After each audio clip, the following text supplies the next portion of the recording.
Terima kasih pemirsa, Anda masih bersama kami di Tausiah. Kita kembali lagi Ustaz. Kalau tadi proses yang ketiga yaitu selalu membandingkan harta dengan orang yang di atasnya. Itu adalah tanda-tanda kecelakaan yang ketiga tadi. Kalau yang keempat ini bagaimana? Yang keempat, yang terakhir adalah wa nadaruhu ila mandunahu fiddin, yaitu orang yang suka membandingkan dalam bidang agama kepada orang lain tapi yang di bawahnya. Jadi kalau urusan harta dia melihat yang di atas, ini akan celaka. Ini harus dibalik. Urusan harta saya harus melihat yang di bawah. Lah yang keempat itu tadi, untuk urusan ibadah dia akan celaka manakala membandingkan kepada orang yang di bawahnya. Akhirnya kan timbul jelas, itu orang ibadah sholat juga jarang, rezekinya lancar. Saya yang sholatnya setiap hari khusyuk, selalu jamaah, tapi kok nggak pernah berhasil, taruh seperti itu. Padahal dalam konteks seperti itu biasanya Allah sedang mencoba. Barangkali ada orang yang, mohon maaf, taruhlah yang paling gampang, ada si A itu yang sama-sama bijak misalkan itu ya.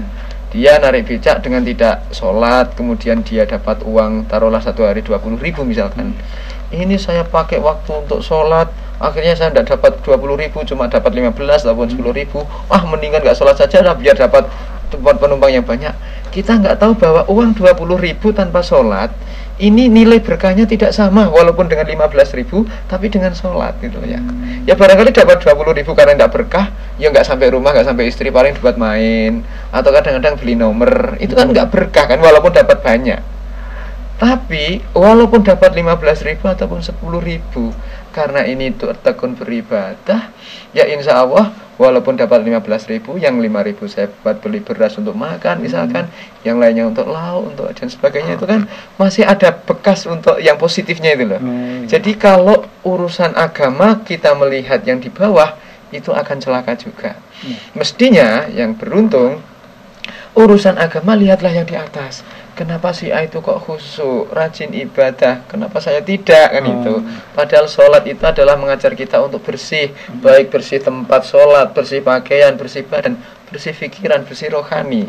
Kalau Ustaz, ketika seseorang membandingkan antara kelompok Islam dengan kelompok yang lain, itu bagaimana kalau menurut Ustaz sendiri?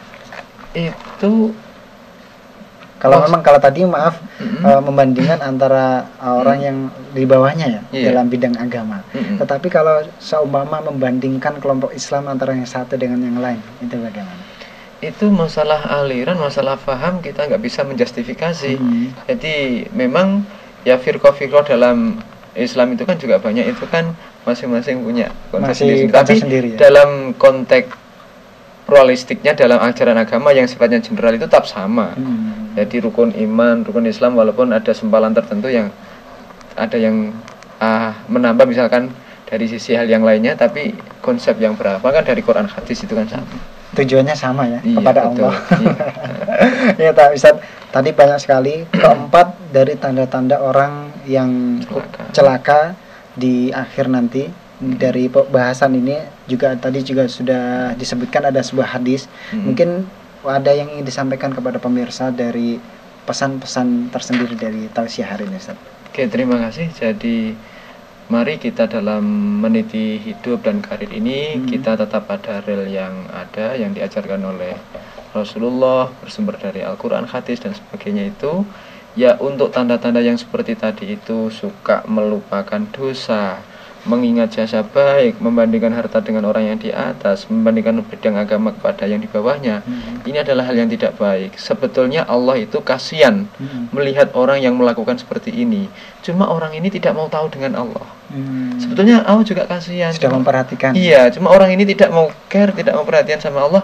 Akhirnya ya dicuekin lah dalam bahasa gaulnya itu sama Allah, ya sudah dibiarin aja, memang maunya seperti itu. Diumbar. Iya. Ya terima kasih Ustaz. Mungkin perbincangan hari ini semoga bermanfaat untuk pemirsa semuanya, terutama dalam Tausiah hari ini tentang tanda-tanda orang yang celaka dan orang yang beruntung kelak di kemudian hari. Terima kasih Ustaz dan pemirsa KTV, seluruh kerabat kerja dan kru yang bertugas mohon undur diri. Wassalamualaikum warahmatullahi wabarakatuh. Waalaikumsalam warahmatullahi wabarakatuh.